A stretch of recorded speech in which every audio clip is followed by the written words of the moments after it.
لیکن ہم بلا وجہ ہی لوگوں سے اگر بیزار رہیں، کیوں؟ دل میں بوجھ ہے، عداوتیں ہیں، آپ یقین کریں دل ہو جائے نا صاف، نیند سکون کی آتی۔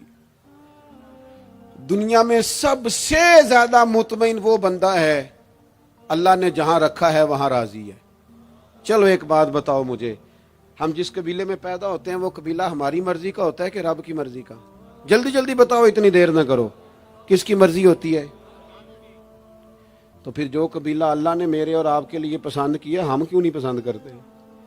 جو دادا نانا چچا ماموں اللہ نے میرے لیے پسند کی، یہ رشتے اللہ نے بنایا ہے نا، تو ان سے آوازار ہے، تو ان سے تنگ ہے۔ وجہ جو اللہ نے تیرے لیے پسند کیا اسے پسند کر۔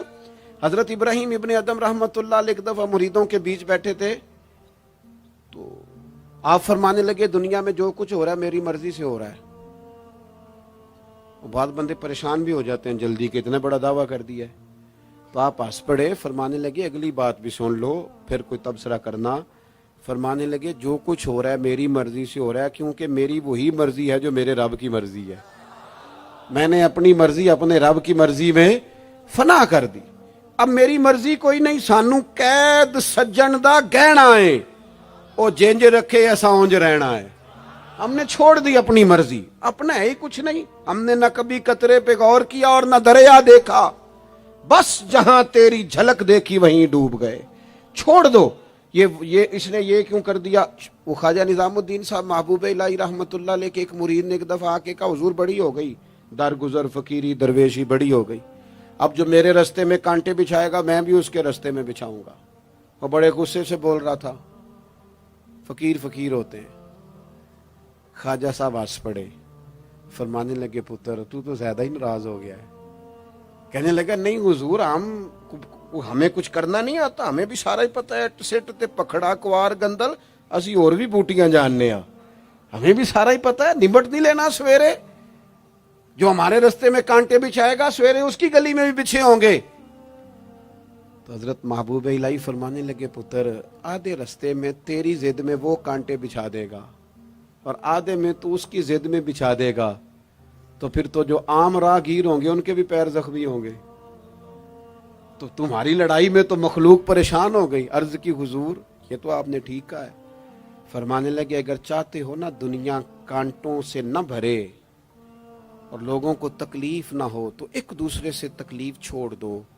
یہ مت سمجھنا تیرا ایک بندے سے اختلاف ہے، تیرا ایک سے اختلاف ہوتا ہے اس کے اثرات دائیں بائیں بھی جاتے۔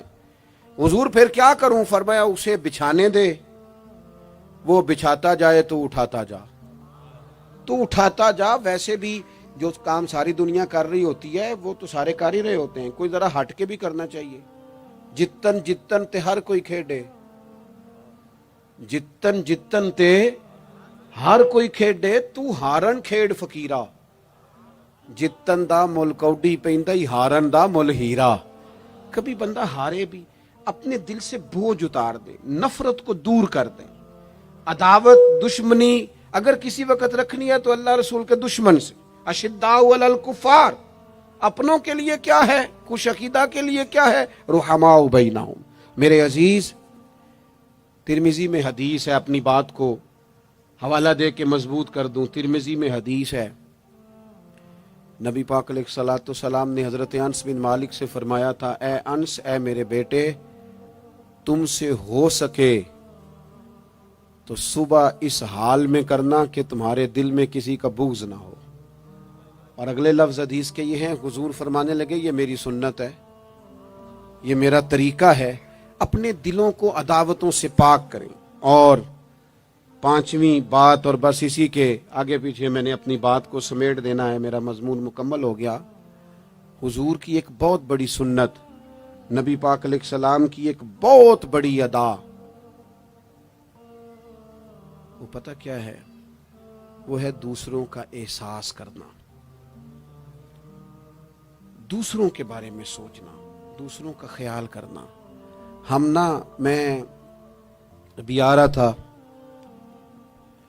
تو میری گاڑی کے ساتھ کچھ دوستوں نے دوڑنا شروع کر دیا۔ میں جو ہوں مجھے اس کا پتہ ہے، میں ہمیشہ دوستوں سے کہتا رہتا ہوں آپ بزرگوں کے ہاتھ چومیں، اللہ والوں کی اچھی بات ہے، آپ کو فائدہ ہوگا۔ میرے جیسے گناہگار کے ہاتھ چوم کے آپ کو کیا ملے گا؟ کوئی نتیجہ نہیں نکلے. ہاں آپ کوئی میری بات مان لیں اور اس پر عمل شروع کر دیں تو رب کریم کی رحمت صبح قیامت ممکن ہے یہ کہہ دے یہ تیری وجہ سے اس نے شروع کیا تھا، جا تیرے گناہ بھی معاف کیے. یہ جو ذوق ہے نا، اب ایک بندہ گاڑی کے پیچھے بھاگ رہا ہے تو مجھے اتنی سخت تکلیف ہو رہی تھی، میں نے کہا یار کیا ضرورت، دیکھو نا بیچارہ گرمی کا موسم ہے، پیاس لگے گی اور پسینہ آئے گا، کیوں بھاگ رہا ہے؟ اب میری مجبوری بھی ہے، گاڑی کو تو چلنا ہے. جب تک ہم احساس پیدا نہیں نہ کرتے، میرے قبلہ عالم فرمایا کرتے تھے کہ تیری گاڑی کے آگے سے کوئی غلط کراس کر گیا اور دوڑ کے گزر گیا اور کوئی سخت جملہ بھی کہہ گیا ہے، اس پر بھی تنقید نہ کر، تو اپنے دل میں اس کا احساس پیدا کر، سوچ کے ہو سکتا ہے اسے گھر میں کوئی ایمرجنسی ہو گئی ہو. اپنی سوچوں کو مثبت کریں. آپ دوسروں کا احساس بھی اپنی طبیعت میں پیدا کریں، دوسروں کے بارے میں بھی سوچیں. میں یہاں ماشاءاللہ سٹیج پہ بیٹھا ہوں، بڑا نرم ماحول ہے، بڑا کچھ ہے، لیکن جو دوست پیچھے دیوار کے ساتھ کھڑے ہیں نا، جن کو جگہ بیٹھنے کی بھی نہیں ملی اور کھڑے ہونے کی بھی صحیح کر کے نہیں ملی، ان کا بھی احساس پوری طرح. اور میرے خیال میں سب سے زیادہ مہمان خصوصی بھی وہی ہیں آج کی ہماری محفل کے، جو زیادہ مشکل میں بیٹھے. احساس اپنی کہاں تک احساس کرنا ہے؟ لو حدیث پاک سنو. اللہ کے محبوب علیہ السلام فرماتے ہیں میں نماز پڑھانے کھڑا ہوتا ہوں، نماز. کریم فرماتے ہیں میرا دل کرتا ہے میں لمبی نماز پڑھاؤں، لیکن پھر پیچھے سے نا کسی بچے کے رونے کی آواز آتی ہے. دل تھا لمبی پڑھاؤں، بچہ رو پڑا تو مجھے خیال آتا ہے اس کے رونے سے اس کی اماں کو تکلیف ہو رہی ہوگی، میں نماز چھوٹی کر دیتا ہوں. اللہ کی نماز مختصر کر دی احساس کے طور پر. حضور اس امام مسجد سے سخت ناراض ہو گئے تھے، صحیح حدیث میں موجود ہے، جس کے مقتدیوں نے آ کے شکایت کی تھی کہ یا رسول اللہ بہت لمبی نماز پڑھاتا ہے. یہاں تو لوگ احساس ہی نہیں کرتے میرے بھائی، یہاں تو احساس ہی نہیں کرتے.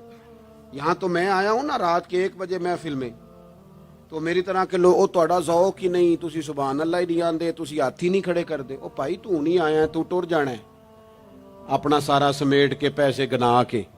اتنے بیچارے مغرب دے بیٹھے نے، ان کا ذوق تو اپنا ذوق بھی بیان کرنا، آنا تو بھی اسی وقت محفل میں جب سارے آئے ہیں تے نالے تو تے گل کر کے آیا میں انہیں ہزار لینا ہے تے مفت آئے نے سارے بیچارے. اس لیے ہو سکتا ہے ان کا عشق تجھ سے زیادہ ہو. کروں مدح اہل دول رضا اور پڑے اس بلا میں میری بلا، میں گدا ہوں اپنے کریم کا، یہ میرا دین ہے کوئی پارا نہ نہیں. اس لیے میرے عزیز احساس دوسروں کا پیدا کریں اپنی طبیعت میں. ہم نا احساس نہیں کرتے، خدا را احساس کرو. ٹھیک ہے پریشانیاں ہیں، لیکن میں جوان سے کہوں گا تو نوجوان ہے، باہر تجھے ٹینشنیں ہیں، کاروبار کی مسائل ہیں، پریشانیاں ہیں، لیکن اللہ نے تجھے جوان کیا نا، حوصلہ دیا ہے نا، تو باہر کی ٹینشنیں باہر چھوڑ کے آیا کر. گھر تیرے ابا جی انتظار کر رہے ہیں، ان کے پاس بیٹھ، ان کا دکھ سن، حوصلہ بڑا کر. پھر گھر کے اندر تیری اماں بیٹھی ہے، اس نے تیرے سے بات کرنی ہے، کئی باتیں سنانی ہے.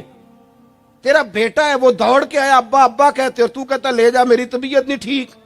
دنیا میں سب سے مصروف وقت رسول کریم نے گزارا ہے، لیکن حضور تو غلاموں کی بات بھی سنتے، حضور تو گھر والوں کو وقت بھی دیتے. سیدہ عائشہ صدیقہ فرماتی ہیں جب تک گھر میں رہتے گھر کا کوئی کام ہی کرتے رہتے. اور حضور تو نواسوں کو ٹائم دیتے، نماز کے وقت بھی ساتھ لے جاتے. کیوں ہم اپنے آپ سے دوسروں کا احساس نکال بیٹھیں، دوسروں کے بارے میں تھوڑا احساس. آپ تھوڑے دن پہلے نا، کچھ عرصہ پہلے کچھ لوگ آگے میرے پاس کہنے لگے کہ کوئی طالب علم کوئی عالم مل جائے مدرسے میں سے آپ کے، اور ہم نے نا وہاں اپنے ہاں امامت کے لیے اور جمعہ کے لیے اس کو لے جانا ہے. میں نے کسی طالب علم سے کہا چلے جاؤ. وہ کہنے لگے تنخواہ کتنی دینی ہے؟ میں نے کہا کوئی زیادہ نہیں، جتنا آپ کے گھر کا خرچہ ہے اتنا اس کو بھی دے دیں. وہ پریشان ہو گیا، جی میں تسی نہیں سارے ہو گئے، تو اتنے پیسے دے دیں جتنا ہمارا خرچہ ہے. ہم تو صاحب ہوتے ہیں، اس کو کیسے دے دیں یہ والا خرچہ؟ تو کہنے لگے نہیں جی وہ تو ٹھیک ہے، تسی کوئی 10 چھڑو. اور میں نے کہا میں آپ کو وہ بتا رہا ہوں جو حضرت صدیق اکبر نے بتایا ہے.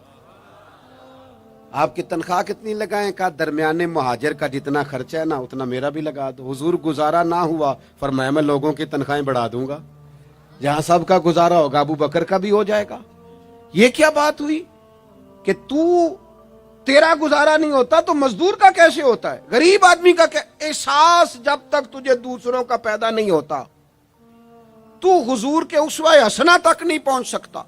تو نے نبی پاک کا طریقہ نہیں اپنایا. یہ پتہ ہے حضور جو غاروں میں روتے تھے اور سارا دن تبلیغ کرتے تھے اور طائف تشریف لے جاتے تھے اور عکاظ کی منڈیوں میں جاتے تھے، یہ احساس تھا، یہ درد تھا جو میرے محبوب کو لے جاتا تھا. احساس تھا. حضور چاہتے تھے رب کا کوئی بندہ دوزخ میں نہ جائے. اللہ کے محبوب رات کو روتے، دن کو تبلیغ کرتے، گلی گلی جاتے، لوگوں کو سمجھاتے. کوئی ایک بار دین کی بات پوچھتا، 10 بار بھی اس سے پوچھتا تو بتاتے. کیوں؟ احساس ہے. بات ختم کرنے لگا ہوں. سیدہ طیبہ طاہرہ ام المومنین سیدہ عائشہ صدیقہ رضی اللہ تعالیٰ عنہ فرماتی ہیں ایک دن حضور مجھ سے فرمانے لگے، کریم فرمانے لگے عائشہ ایک بات بتاؤں تمہیں؟ یا رسول اللہ فرمائیے. تو کریم فرمانے لگے عائشہ جب تم مجھ سے راضی ہوتی ہو پھر بھی مجھے پتہ چل جاتا ہے، اور جب تمہارے دل میں کوئی بات ہوتی ہے پتہ مجھے پھر بھی چل جاتا ہے. کہتے میں نے جلدی سے عرض کی حضور میں اور آپ سے ناراض. تو فرمایا بتاؤں پھر؟ حضور بتائیے. فرمایا عائشہ کبھی کبھی قسم اٹھاتی ہو؟ یا رسول اللہ اٹھاتی ہوں. فرمایا جب ہوتی ہو نا مجھ سے راضی تو کہتی ہو مجھے محمد مصطفیٰ کے رب کی قسم، اور جب تمہارے دل میں کوئی بات ہوتی ہے تو پھر کہتی ہو حضرت ابراہیم خلیل کے رب کی قسم. پھر حضرت جناب عائشہ صدیقہ کہتی ہیں میں تمہیں بتا نہیں سکتی لوگوں میرے دل کا عالم کیا تھا یہ بات سن کے. یا رسول اللہ آپ لفظوں سے احساس کا پتہ کر لیتے ہیں کوئی سوچ کیا رہا. یہاں تو گھر والے پورا احتجاج کریں. احتجاج. میں ایک دفعہ کہیں کھانے کے لیے گیا تھا تو میں نے کہہ دیا کھانا بڑا اچھا پکا ہے. ایک آدھ اور بزرگ سے بھی میں نے وہ بات سنی تھی، پھر وہ پریکٹیکلی میرے ساتھ ہو. میں کھانا بڑا اچھا ہے جی. تھوڑی دیر کے بعد نا گھر کے اندر سے رونے کی آواز آنے لگی. تو مناسب تو نہیں ہوتا کسی کے گھر کے مسئلے میں ایسی بات پوچھنا، لیکن وہ جب ماحول زیادہ ہی بڑا تو میں نے میزبان سے کہا کہ خیر تو ہے گھر میں سب ٹھیک ہے؟ تو کہنے لگے آپ کی وجہ سے رو رہے ہیں. میں نے کہا کہنے لگے آپ نے بڑی تعریف کی ہے نا کھانا بڑا اچھا پکا ہے. تو میری بیوی ہے تو عزیزوں میں سے پر وہ گھر غریب ہے. اس نے کہا 14-15 سال ہو گئے اس گھر میں کھانا پکاتے، آج تک نہیں کسی نے کہا اچھا پکا ہے. میں غریب کی بیٹی ہوں، آج وہ تعریف سنی ہے تو دل کسی اور طرف ہی چلا گیا ہے. اتنا بھی احساس نہیں جو صبح سے گرمی میں کھڑے. آپ کو پتہ ہے نبی پاک نے کبھی کھانے میں نقص نہیں نکالا تھا. سیدہ عائشہ کہتی ہیں پسند ہوتا تو کھا لیتے ورنہ چھوڑ دیتے. کبھی عیب تو ہنڈیا پھینک دیتا. آنا گرمی میں تو بھی کھڑا ہونا، جہاں اماں کھڑی ہے، بیوی کھڑی ہے، بہنیں کھڑی ہیں، کھڑا ہونا 10 منٹ. تو بھی احساس ہی نہیں، صرف اپنا ہی پتہ ہے. سیدہ عائشہ صدیقہ یہ حضور کا اسوہ حسنہ ہے. یہ طریقے اپناؤ زندگی میں. 4 5 8 چیزوں کو فقط سنت نہ سمجھو. یہ وسعت ہے حضور کے اسوہ نور میں. سیدہ عائشہ کہنے لگی، کریم فرمانے لگے تم قسم اٹھاتے حضرت ابراہیم کا نام لیتی ہو تو میں سمجھ جاتا ہوں. جناب عائشہ کہتی ہیں بس دل مچل گیا، کیفیت اور کی اور ہو گئی. میں نے کہا حضور پھر مجھے قسم ہو محمد عربی کے رب کی، میرے لبوں سے آپ کا نام ہی جاتا ہے، میرے دل میں آپ ہر وقت موجود رہتے ہیں. میرے عزیز کچھ باتیں آپ سے میں نے عرض کی. میں اپنی گفتگو کو بھی دیکھتا ہے جو بڑے مالدار ہوتے ہیں، اور ایسے لوگوں کو بھی دیکھتا ہے جو بیچارے ایک وقت کھاتے ہیں اور دوسرے وقت کے لیے پریشان رہتے ہیں. اپنی زندگی میں وہ صحت مند، توانا، خوبرو لوگوں کو بھی دیکھتا ہے اور بیمار اور کمزور، ضعیف اور ناتواں لوگوں کو بھی دیکھتا ہے. اس کے ارد گرد ایسے لوگ بھی ہوتے ہیں جو بڑی خوش و خرم زندگی گزار رہے ہوتے ہیں، اور ایسے لوگ بھی ہوتے ہیں جو کسی وجہ سے پریشان، تکلیف میں گھٹے گھٹے سے ہوتے ہیں. انسان اپنے ماحول سے بھی سیکھتا ہے، معاشرے سے بھی سیکھتا ہے، اور پھر جب وہ لوگوں کے قریب جاتا ہے اور اپنے گھر سے اٹھ کر وہ لوگوں سے ملاقات کرتا ہے تو مختلف قسم کے مشورے، مختلف قسم کی آراء اور مختلف قسم کے مشیر اسے ملنا شروع ہو جاتے ہیں. ان ساری چیزوں کے ماحول میں انسان کی سوچیں پنپتی ہیں، اور اسے بالیدگی کا موقع ملتا ہے، وہ باشعور ہونے لگتا ہے، پھر وہ کسی ایک جگہ ٹھہر جاتا ہے۔ بعض اوقات کسی مالدار کی طرف دیکھ کر پوری طرح رک جاتا ہے اور سوچتا ہے کہ نہیں، میں پیسہ ہی کماؤں گا تو پھر ہی ٹھیک ہے۔ بعض اوقات کسی مشہور آدمی کو خوش قسمت سمجھ لیتا ہے اور پھر وہ کوشش کرتا ہے کہ جتنے بھی جتن کیے جائیں کسی بھی طریقے سے شہرت حاصل کی جائے۔ وہ اس طرح کر کے ہماری ملت کے جوان بھی، ہمارے لوگ بھی، پھر میں نے ایسے لوگوں کو بھی دیکھا ہے جو اگرچہ بہت بڑے کسی ادارے سے پڑھے ہوئے تھے اور مالدار تھے اور وزادار تھے، اور انہوں نے یہ دیکھا کہ پاکستان میں آ کر، یہاں پہنچ کر مجھے خدمت کا کام کرنا چاہیے، آئے، اچھی نیتوں کے ساتھ آئے ہوں گے، کوئی ان کے پیچھے نیک مقاصد ہی ہوں گے، لیکن جب انہوں نے پاکستانی سیاست کا ماحول دیکھا نا، تو پھر نہ ڈگریاں نہ تعلیم کچھ بھی نہیں، وہ جس طرح کا ماحول تھا اسی طرح کے بن گئے، روایتی ہو گئے۔ کسی نہ کسی کے پیچھے یوں ہی لوگ لگ جاتے ہیں اور طرز زندگی اختیار کرتے ہیں۔ ہمیں لگنا ہوتا ہے کسی نہ کسی کے پیچھے، ہم پیروی کرتے ہیں لوگوں کی، لوگوں کو دیکھتے ہیں، اس حساب سے ہم اپنے آپ کو مرتب کرتے ہیں۔ پھر میرے بھائیوں، ایک مسئلہ اور بھی ہوتا ہے، انسانوں میں صرف خوبیاں نہیں ہوتی، عام انسانوں میں بشری کمزوریاں بھی ہوتی ہیں۔ ہم بعض اوقات کسی کے پیچھے چلتے ہیں تو تعریفوں کے پل باندھتے ہیں، محبتوں اور عقیدتوں کا لمبا چوڑا اظہار کرتے ہیں، پھر تھوڑا سا ٹائم گزرتا ہے اور تھوڑا سا قرب ملتا ہے تو پھر ہمیں اس بندے میں خامیاں نظر آنی شروع ہو جاتی ہیں۔ کورے ورک کتاب نہیں ہوندے، پتھر دل گلاب نہیں ہوندے، سجنا پہلو ہی سوچ کے لائیں پھر یاراں نال حساب نہیں ہوندے۔ سوچتے نہیں، سمجھتے نہیں، غور نہیں کرتے، جذباتی فیصلے کرتے ہیں، ماحول جذباتی ہے۔ یا آپ دیکھیں نا، میں کسی جگہ پہ پہنچتا ہوں تو رکنا، بیٹھنا، چلنا پھرنا دوست مشکل کر دیتے ہیں، 1 منٹ کے لیے کہیں کیمرہ بند نہیں ہوتا۔ آپ بڑے تھکے ہوئے بھی ہوں تو آپ صحیح کر کے کہیں بیٹھ نہیں سکتے، چونکہ آپ کی چاروں جانب تو کیمرہ چل رہا ہے، کیسے بیٹھیں؟ نبی کی زندگی بہترین نمونہ ہے۔ ایک کامل اسوہ حسنہ تمہیں دیتے ہیں، کامل، مکمل۔ نبی پاک علیہ الصلوۃ والسلام کا جو وجود اطہر ہے نا، ایسا وجود اس کے اندر اللہ تعالیٰ نے ظاہری اور باطنی، یہ دیکھیں میں کسی جوش سے نہیں بول رہا، میں بڑی ہوش سے بات کر رہا ہوں، آپ سے بھی گزارش کرتا ہوں ہوش سے سننا۔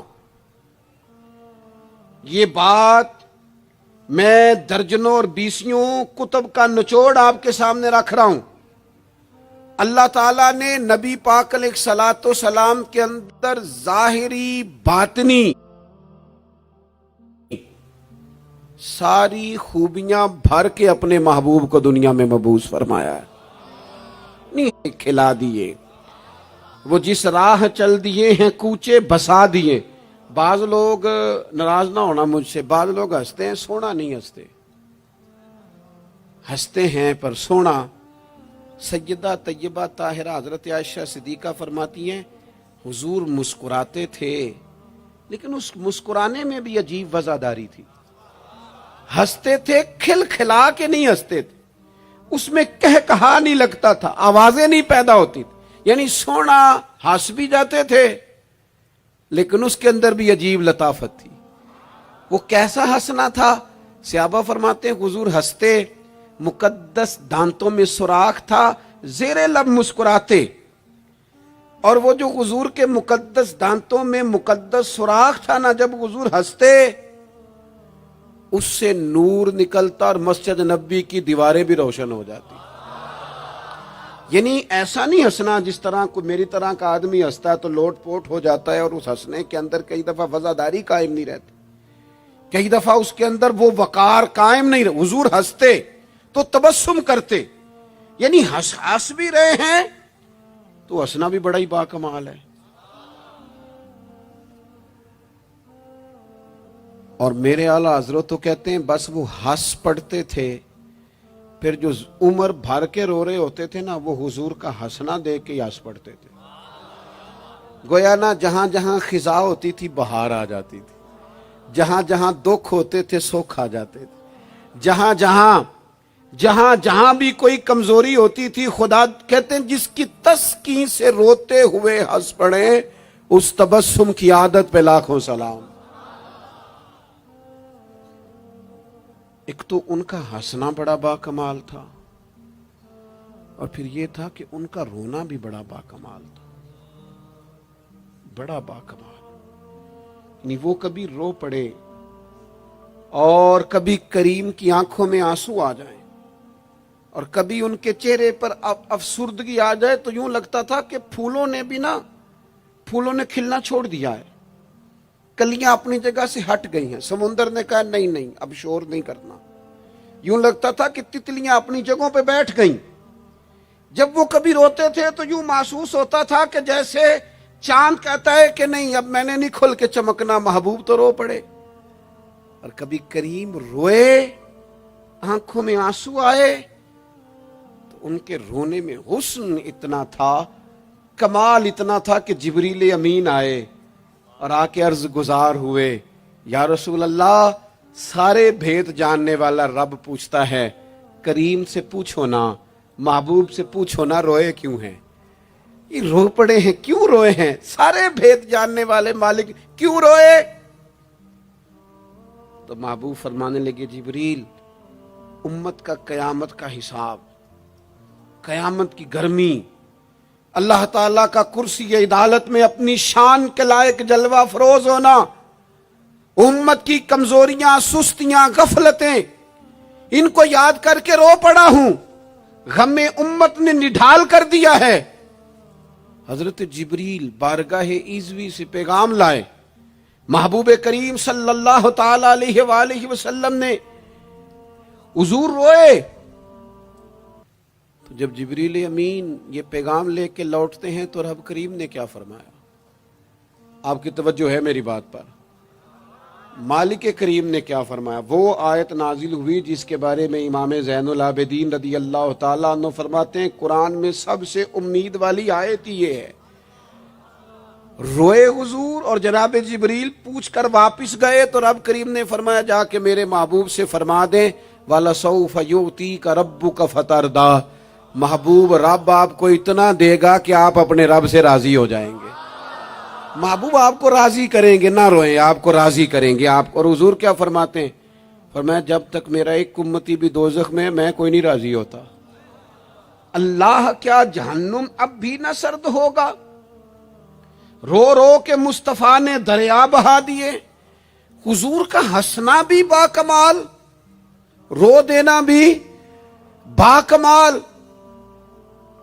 ان کا کسی بندے سے محبت سے اٹھ کے گلے لگانا بھی با کمال. اور کبھی حضور جلال کریں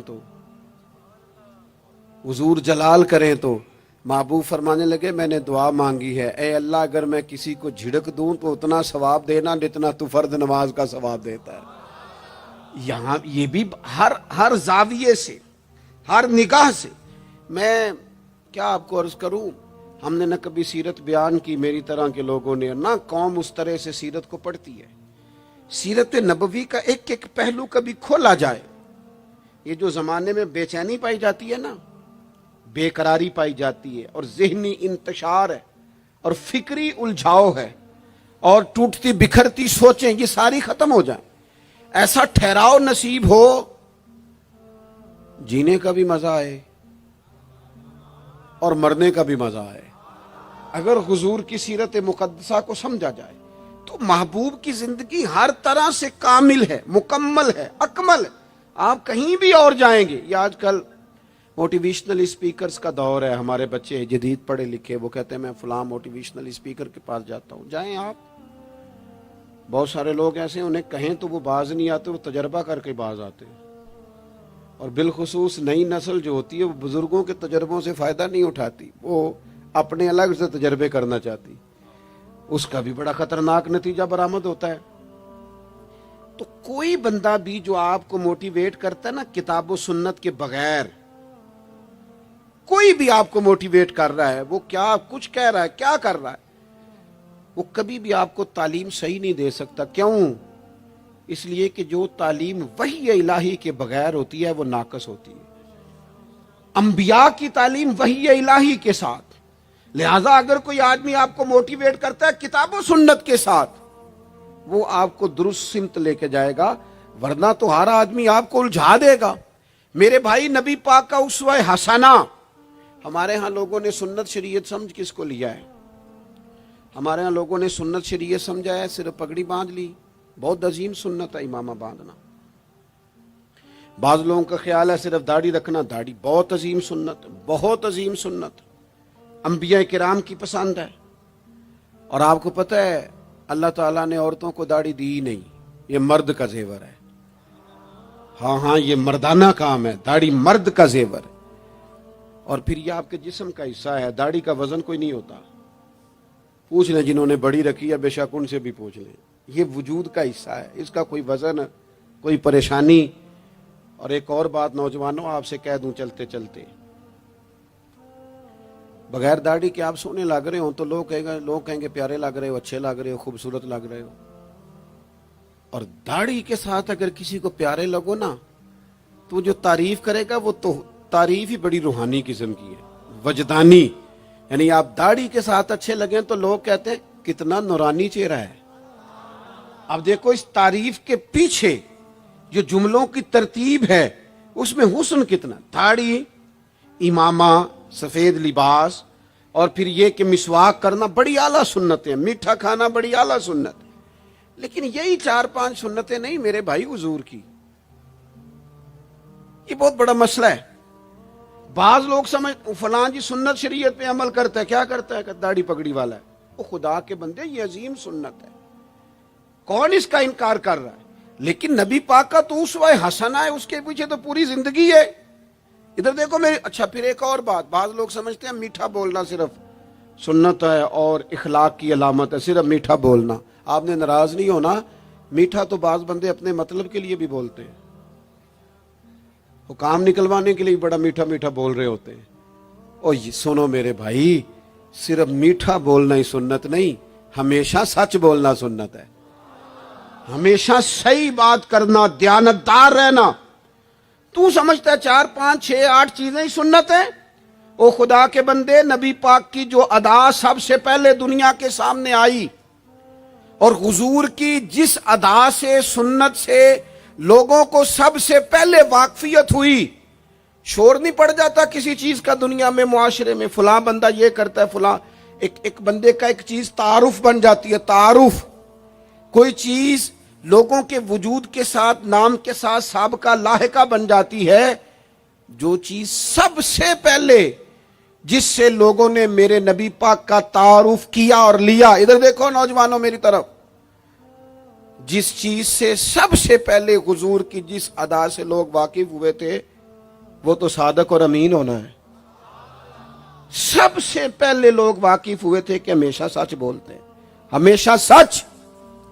ملت کا جوان تو لوگوں کو ہنسانے کے لیے جھوٹ بولتا ہے، کوئی فائدہ نہیں، کوئی فائدہ نہیں۔ جھوٹ بولنے کے لیے ڈینگے مارتے ہیں، بڑکے مارتے ہیں، میں یہ ہوتا ہوں، میں وہ ہوتا ہوں۔ جھوٹ بولتے ہو، کیوں زیادتیاں کرتے ہو اپنے ساتھ؟ نبی پاک علیہ السلام کی تو پہلی ادا، پہلی سنت جس سے لوگ واقف ہوئے وہ صادق اور امین ہونا ہے، اور لوگ کمزوری دکھاتے ہیں۔ میں آپ سے عرض کروں، آج پتہ ہے میرے ملک کا حال کیا ہے؟ آج اتنے درد میں ہیں لوگ، اتنی تکلیف میں ہیں۔ امیر لوگ تو پیٹرول پہ بحث کرتے ہیں، پیٹرول پہ زیادہ تر وہ لوگ بحث کرتے ہیں جن کی گاڑیاں بڑی ہوتی ہیں۔ غریب پیٹرول پہ بحث نہیں کرتا، وہ تو کہتا ہے کرایہ 10 روپے بڑھ گیا بس کا، کیونکہ اس کو تو بس میں آنا جانا ہے، پیٹرول سے تو اس کا لینا دینا نہیں۔ یہ تو امیروں کی باتیں، تگڑے لوگوں کی باتیں۔ یہ سارا عالم، اس ملک کا سب سے بڑا مسئلہ نہ قانون کا ہے، نہ معیشت معاشرت کا ہے، اس ملک کا سب سے بڑا مسئلہ دیانتداری کا ہے۔ یہاں اگر دیانتداری ہو جائے، سچ بولنے والا، بات کرنے والا سچ بولے۔ اذان سن لیں جی پہلے، ڈاکٹروں کے بارے میں رائے کیا ہے؟ چلیں بتائیں وابڈا والوں کے بارے میں رائے کیا ہے؟ آپ اپنی بھی ایک آدھ مولویوں پیروں کے بارے میں رائے کیا ہے؟ بس یہی حال کیا گیا، الا ماشاءاللہ بد اعتماد کر دیا گیا۔ ایسا نہیں ہے کہ صرف کسی ایک گروہ ایک طبقے کے بارے میں بددیانتی کو فروغ دیا گیا، جھوٹ کو۔ آج بھی کسی بھی شخص کو آپ لے لیں، اس کے بارے میں سچائی سے زیادہ جھوٹی خبریں زیادہ پھیلائی جاتی ہیں، افواہوں کا دور۔ اپنی زندگی میں جوانوں سچ بولو، دیانتداری کا مظاہرہ کرو۔ اس ملت کا جوان کیسے ترقی کرے گا جس کی ماں کہتی ہے کہ پتر تو سچ ہی نہیں بولتا، تو جاتا کہیں ہے بتاتا کہیں ہے، تو بات ہی ٹھیک نہیں کرتا، کیسے بات سنو۔ نبی پاک صلی اللہ تعالی علیہ وسلم نے جب مختلف جگہوں پہ تبلیغ دین کے پیغامات بھیجے تو ہرقل بادشاہ کو بھی حضور نے پیغام دیا۔ بڑا سیانہ آدمی تھا، سمجھدار تھا، معاملہ فہم تھا۔ اس نے کہا میں کوئی جذباتی فیصلہ نہیں کرتا، کچھ چیزوں کے حضور کے بارے میں کچھ چیزوں کے سوالات میرے ذہن میں ہیں۔ اس نے کہا یار یہاں کوئی آیا ہوا ہو نا، مکے کا سردار، لوگ تجارت کے لیے آتے ہیں، کوئی سمجھدار سیانہ سردار وزادار آدمی تو لے کے آؤ۔ ابو سفیان ابھی مسلمان نہیں ہوئے تھے، وہاں گئے ہوئے تھے، اور آپ کو پتہ ہے کہ وہ ہر جنگ میں آگے تھے کلمہ پڑھنے سے پہلے۔ ان کو بلا کے لوگوں کو پتہ چلا یہ آئے ہوئے ہیں، تو لے جا کے بادشاہ کے سامنے کھڑا کر دیا۔ ابو سفیان کہتے ہیں جب اس نے سوال جواب شروع کیے تو ظاہر ہے میں مخالف گروہ میں تھا۔ جب کوئی مخالف گروہ میں ہوتا ہے اس نے تعریف تو نہیں نہ کرنی ہوتی۔ وہ صرف ہمارے ملک میں رواج ہے کہ لوگ جو پارٹی چھوڑ کے آ رہے ہوتے ہیں اس کی بھی تعریفیں کر رہے ہوتے ہیں، اور جدھر جا رہے ہوتے ہیں پھر اس کی بھی۔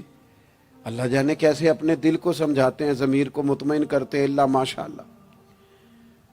ابو سفیان کہتے ہیں میں چونکہ دوسرے گروہ میں تھا تو بادشاہ نے جو بات بھی پوچھی میں نے رائے مخالف دی۔